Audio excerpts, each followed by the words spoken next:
We're pulling back the curtain on the forgotten artists who laid the groundwork. We're about to expose the secret origins of some of the most legendary hits of the 70s and 80s. And trust me, you are going to be surprised. Let's get into it. Number 12. Tiffany, I Think We're Alone Now, 1987.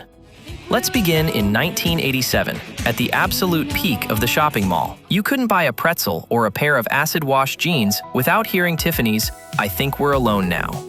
It was the anthem of the mall pop scene. It was perfect bubblegum pop, a staple of every roller rink and awkward school dance. And the story was even better.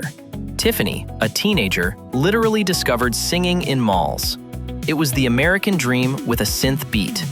The song shot to #1 in the US, UK, and Canada, making her the pop rival to Debbie Gibson and the sound of youthful energy.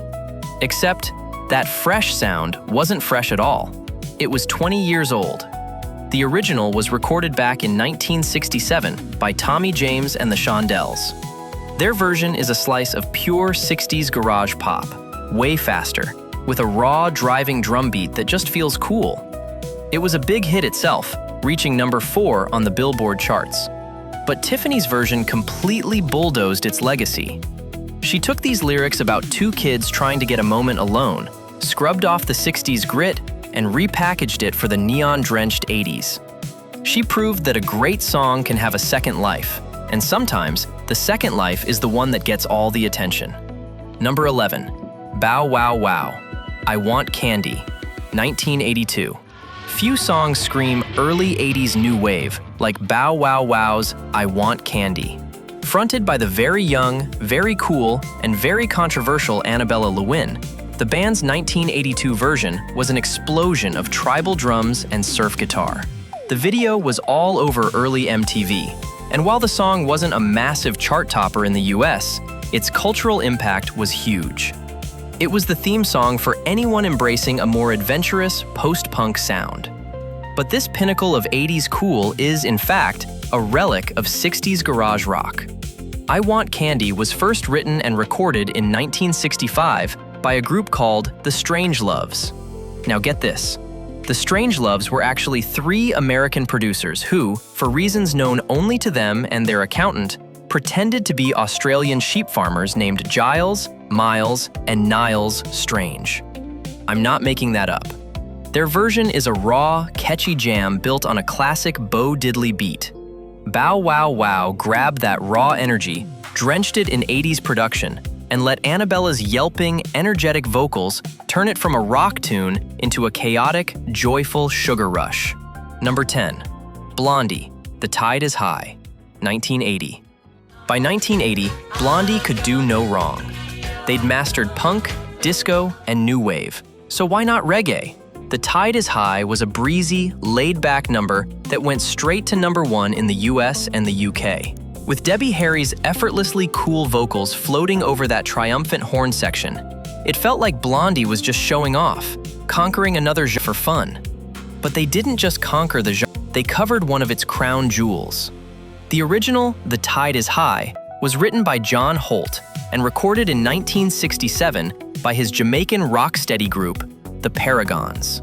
Rocksteady was the soulful, relaxed bridge between ska and reggae. The Paragons version is gorgeous and full of longing, a huge hit in Jamaica, but not a global smash. Blondie heard that incredible melody, swapped the rocksteady rhythm for a more polished pop reggae feel, and added a full orchestra. They basically took a beautiful, handcrafted boat and turned it into a luxury cruise liner, sailing it straight to the top of the charts. Number 9. Phil Collins, You Can't Hurry Love, 1983. In the early 80s, Phil Collins was on top of the world. In 1982, he dropped his version of You Can't Hurry Love, and it was an absolute monster hit.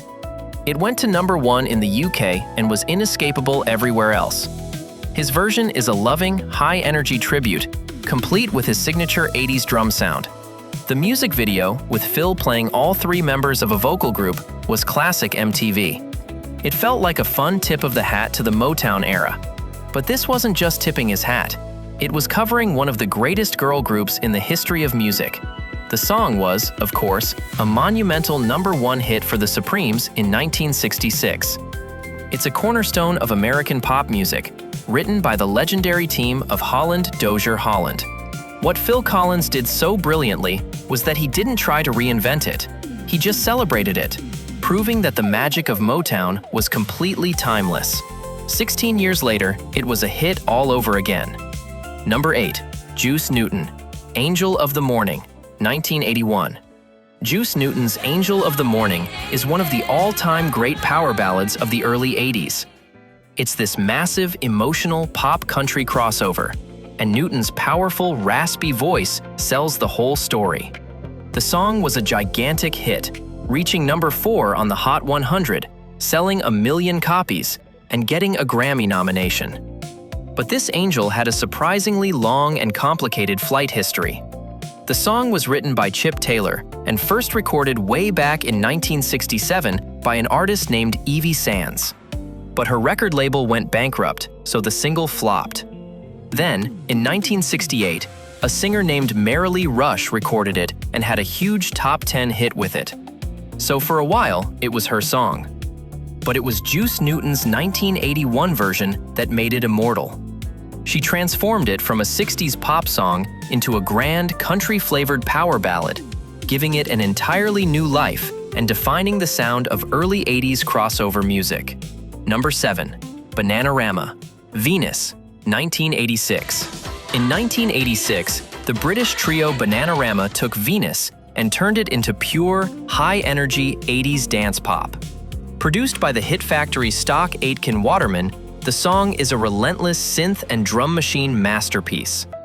The video, with the band dressed as devils, vampires, and goddesses, was peak MTV. It shot to number 1 in the US and around the world, becoming their signature song. It is so quintessentially 80s, it feels like it was born in a synthesizer.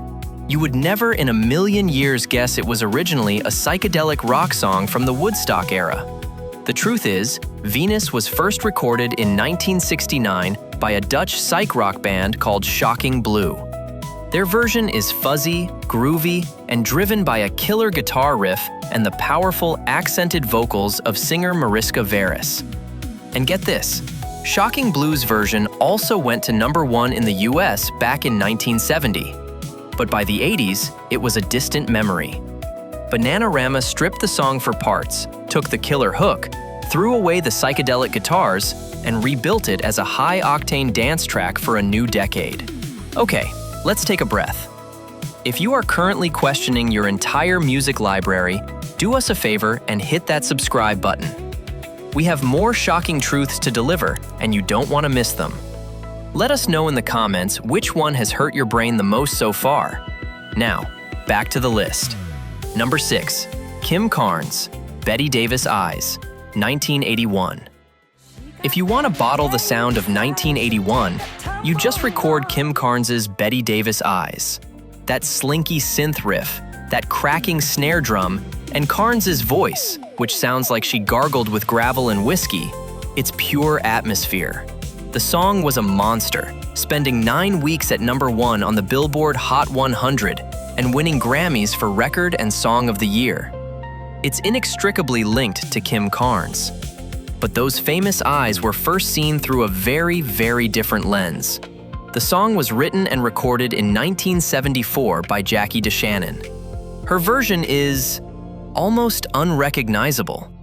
It's an upbeat, brassy, piano-heavy tune that sounds like it belongs in a vaudeville show. It's fun, but it has none of the dark, moody seduction of the cover. When Kim Carnes and her producer got a hold of it, they slowed it down. And most importantly, their keyboardist came up with that iconic synth line.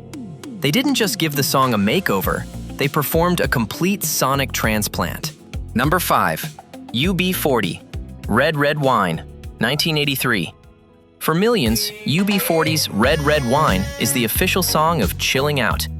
Their 1983 version is the definition of smooth, accessible reggae. It hit number 1 in the UK, and then, 5 years later, it hit number 1 in the US in 1988 after it was re-released. The song is so tied to UB40, it seems like it grew in a lab just for them. Here's the best part. The band themselves had no idea who originally wrote it, and the story is one of the funniest mix-ups in music history. Red Red Wine was written and recorded in 1967 by Neil Diamond. Yes, Sweet Caroline, Neil Diamond. His original is a sad, slow folk pop ballad. It was a minor hit, but it wasn't the version that UB40 knew. They grew up listening to a 1969 reggae cover by a Jamaican artist named Tony Tribe. When UB40 decided to record it for their own covers album, they looked at the songwriter credit, N. Diamond, and just assumed it was a Jamaican artist. It wasn't until their version was a global smash that they found out it was written by Neil Diamond. Neil Diamond loves their version and sometimes even performs it in the reggae style. Number 4. Cyndi Lauper, Girls Just Wanna Have Fun, 1983. It is physically impossible to think about the 80s without hearing Cyndi Lauper's Girls Just Wanna Have Fun. It's an explosion of joy and female empowerment. The song, the video, her whole look, it was an instant anthem that launched her into superstardom. It reached number 2 on the charts and became her personal mission statement to the world. So it might be shocking to learn that this iconic feminist anthem was originally written and sung by a dude, and it was kinda dirty. The song was first recorded as a demo in 1979 by a musician named Robert Hazard. His version is a rock tune from a guy's perspective, talking about girls who just want to have fun in a much more suggestive, not so empowering way. When Cyndi Lauper heard it, she knew it needed a total rewrite. She famously changed the lyrics, transforming it from a song about a guy's fantasies into a powerful statement about female friendship and independence. She didn't just cover the song, she rescued it. Number 3. Soft Cell, Tainted Love, 1981. That first bomp-bomp synth note is one of the most recognizable sounds in 80s music. Soft Cell's Tainted Love was a groundbreaking piece of electronic music. Mark Allman's pained, dramatic vocals and the minimal synth arrangement created a dark, danceable masterpiece. It was number 1 in the UK and set a record in the US for the longest time spent on the Billboard Hot 100. But this ultimate synth-pop classic started its life as a forgotten American soul B-side from the 60s. Tainted Love was written by Ed Cobb and recorded in 1964 by Gloria Jones. Her version is a fast, high-energy soul stomper. It was released as a B-side to a single that went absolutely nowhere, and the song disappeared. But in the 70s, a British DJ discovered the record, and it became a massive underground hit in the Northern Soul club scene. That's where Mark Allman of Soft Cell first heard it. He and Dave Ball slowed it way down, stripped it to its bare bones, and created a moody synth epic that sounded nothing like the original, giving a failed B-side a spectacular and very famous second chance. Number 2. Whitney Houston, I Will Always Love You, 1992. Okay, I know we're cheating and jumping into the 90s, but this one is simply too big to ignore. Whitney Houston's version of I Will Always Love You for the Bodyguard soundtrack wasn't a song, it was a global event. It's one of the greatest vocal performances ever recorded. That a cappella opening, the slow build, the key change that shatters glass in the next county. It spent a record-breaking 14 weeks at number 1 and became one of the best-selling singles of all time. For an entire generation, it is, and only ever will be, Whitney's song. But the world's most famous power ballad started life as a quiet, heartbreaking country goodbye. I Will Always Love You was written and recorded in 1974 by the one and only Dolly Parton. She wrote it as a professional farewell to her mentor, Porter Wagoner. Her original is tender, understated, and deeply personal. It was a number 1 hit on the country charts, a huge success in its own right. And here's the million-dollar twist. Elvis Presley wanted to cover it, but his manager demanded half the publishing rights. Dolly, on principle, said no. That one decision made her millions and millions of dollars decades later when Whitney's version conquered the planet. Number 1. Joan Jett and the Blackhearts, I Love Rock and Roll, 1982. And here it is, number 1. This isn't just a song, it's a declaration of faith. When Joan Jett and the Blackhearts released I Love Rock and Roll, it felt like a thunderclap. That unforgettable guitar riff and Jett's snarling, leather-clad attitude defined a new kind of rock star. The black and white video was on MTV every 10 minutes, making her an instant icon. It sat at number 1 on the Billboard charts for 7 straight weeks. The idea of this song being a cover feels wrong, like a violation of natural law. But the ultimate rock anthem was originally a forgotten B-side by a British glam rock band nobody remembers. I Love Rock and Roll was first written and recorded in 1975 by a band called The Arrows. Their version is fine, a decent piece of 70s glam, but it has none of the power and swagger of the cover. It was released as a B-side and promptly vanished.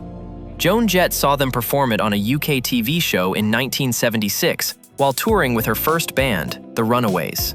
She immediately wanted to cover it, but the band refused. She never forgot it.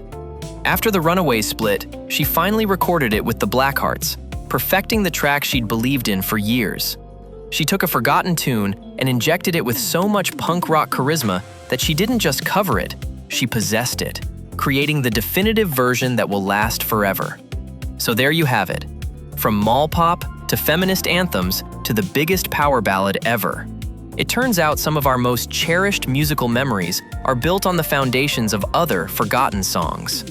These covers didn't just repeat the originals, they transformed them, giving them a new life, a new audience, and in many cases, a level of fame the original artists could only dream of. It just proves that a truly great song is a great song, no matter who's playing it. Which one of these completely broke your brain? Are there any obvious ones we missed? Let us know in the comments. And if you enjoyed this musical archaeology, make sure to like and subscribe for more. Thanks for watching.